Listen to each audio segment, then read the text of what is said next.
It's homecoming for Upper Iowa this week as the Peacocks host Winona State in a 2 p.m. game at Harms Eyeshide Stadium in Fayette. Pre-game coverage at 1:35 Saturday afternoon on AM 950 KOEL. Peacocks are coming off a 49-41 loss to Southwest Minnesota State last week, and joining me right now to talk about that game and to preview the homecoming matchup is the play-by-play voice of Upper Iowa football, Joe Stasi. Joe, thanks for your time again today. As always, Elwin, and of course, I'd be remiss if I didn't thank you. And Upper Iowa wants to give you a big high five there. Not only their athletic department, but President of Upper Iowa University, Bill Duffy, thanks you. And he catches this program, and it's fun to talk about Upper Iowa. Again, since 2003, we've had the distinction of being the only NCAA Division II school in the state of Iowa, and it's just been fun. Me, particularly with the football program, being so close to it, being a former football player and baseball player up there back in the day, watching it evolve, as have so many alumni around Northeast Iowa and beyond that have just followed this athletic department, both women's and men's sports, and you compete in the Northern Sun, which is arguably the best NCAA Division II conference in the United States of America. All sports, women's sports, men's sports. It's just been fun watching the football program grow into a winner under the leadership of eighth-year coach Tom Shea. So, coming up to 3, 6, and 5 seasons coming into 2016, we didn't really know what we had.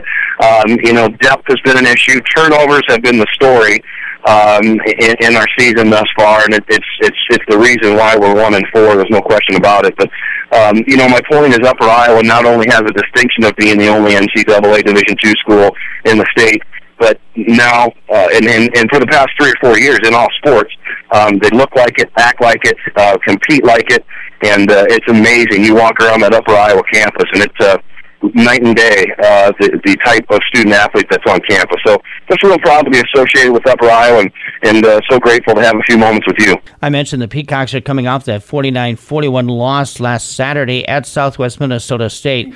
100 points between the two teams. I understand it was just as wild on the field with 1,300 combined yards between Upper Iowa and Southwest Minnesota State. Yeah, the final score, I may have quoted you the wrong score. The final score was 69-41, and it was actually closer than that.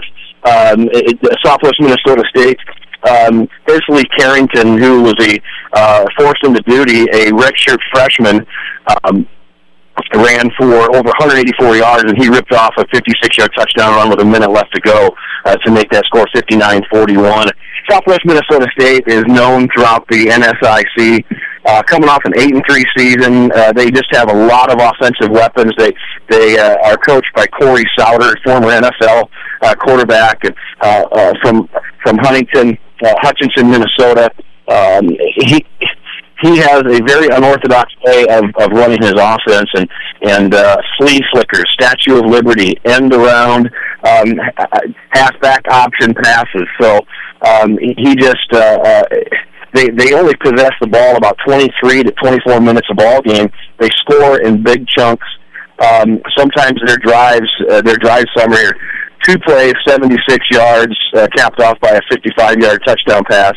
So, it was very explosive. Upper Iowa did their best to stay with Southwest Minnesota State and did a good job after getting down early. We're down 24-20 at halftime, and Dimitri Morales at quarterback led the charge. Derek Fortis at running back. And on the defensive side of the football, the defensive line did a great job of keeping Upper Iowa in the game, and Zach Gardner at linebacker, and Tanner Thompson and Nicholas Corley, these guys in the secondary did a good job of keeping Upper Iowa in it. 24-20 down at halftime, and it just kind of Upper Iowa couldn't get that stop when they needed it, and their offense kept them in the ball game, as did their defense. But the whole thing is, once again, Dimitri Morales, a super quarterback, super smart kid. Last year was on his way to being a first-team all-conference quarterback, was leading the league in most every category, got hurt against Winona, missed the rest of the season, and so far this year, it's just everybody's scratching their head because he's performing at a high level, rushing the football, throwing the football. He's making great reads. outside the pocket, but he threw 4 interceptions this week, and it's kind of like the Brett Favre syndrome, if you will. Some of the interceptions aren't his fault. Some of them are tip balls, and some of them are underthrown balls or overthrown balls, and so you're not going to win any games with 4 interceptions, and Upper Iowa is dead last in the conference in turnover margin. So you got to shore that up. But yeah, you hit it on the nose. 1,300 yards offense.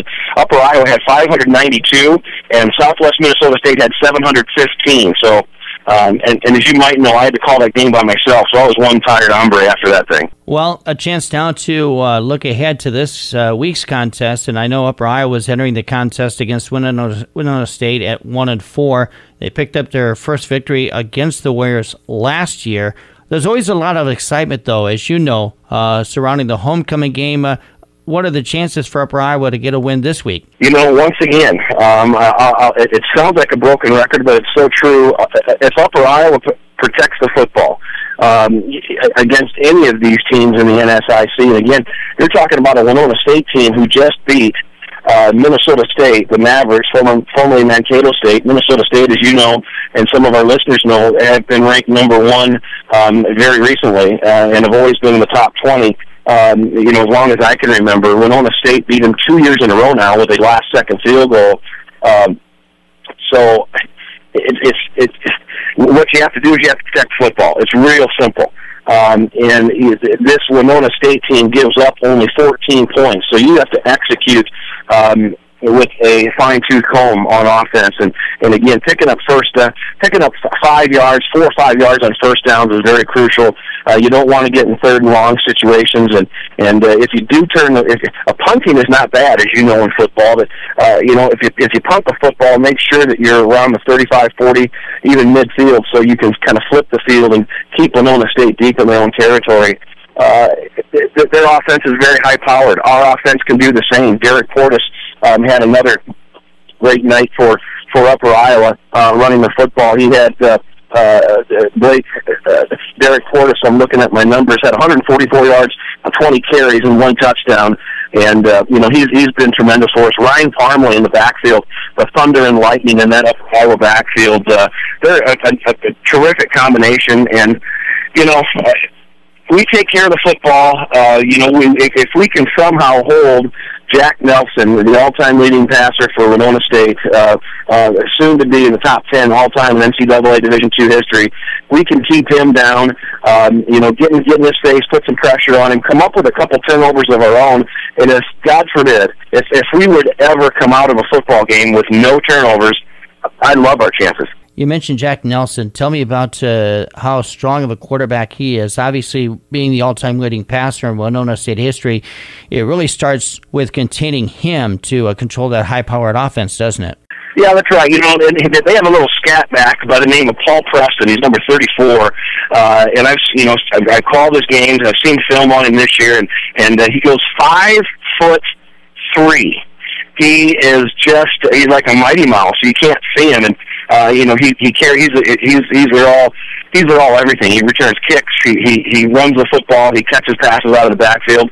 But Jack Nelson is a 6'5", 240-pound quarterback. He's very strong. He's very agile. He can get outside the pocket, but if you put pressure in his face, you have to force him outside the pocket, and that's not when he's at his best.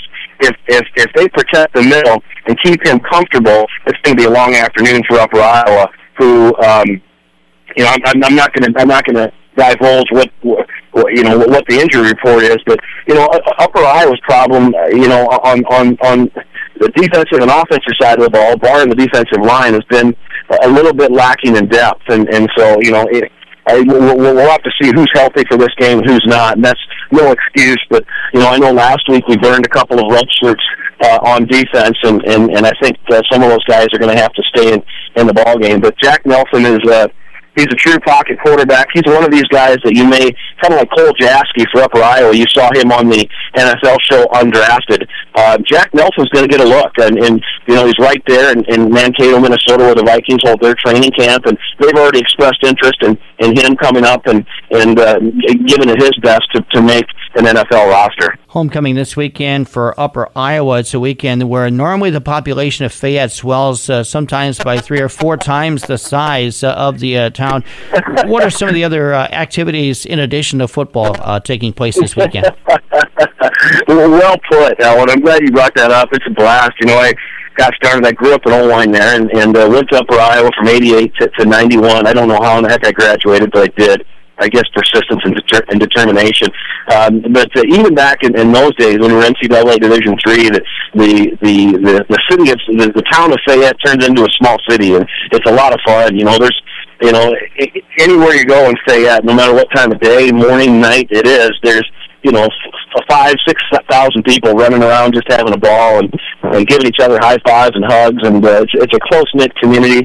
There's I know that there's all kinds of athletic. I believe there's volleyball, soccer, Upper Iowa, and then of course the football game and just the pregame activities. The Peacock Tailgating Association, Mark McTaggart, the father of Trey McTaggart, he leads the charge on that, and it is a small college atmosphere that people just need to check out. It's right in our backyard. A lot of our listeners, it's right in our backyard here in Fayette. Homecoming is a special time for me, being a graduate of Upper Iowa, and I can't wait for Saturday's game. Of course, everybody feels a lot better, and those cold ones taste a lot better if you get a win. And how cool would it be to beat one of the best teams in the country in Harms Eyeshide Stadium this Saturday afternoon for Upper Iowa's homecoming. Yeah, 2 p.m. to kick off. The pregame coverage starts at 1:35 Saturday afternoon right here on AM 950 KOEL with Joe Stasi on the call. And Joe, as always, appreciate you taking time out to preview this weekend's game with us here today. Elwin, again, Upper Iowa University wants to give you a big high five for your professionalism and allowing me some time each and every week to talk about Upper Iowa football. Just so proud to be part of this university and this football program, being the only NCAA Division II school in the state, and very proud of what Tom Shea and his staff have done with this program. 1-4 this year. Turnover bugs have hurt us, but that's no excuse.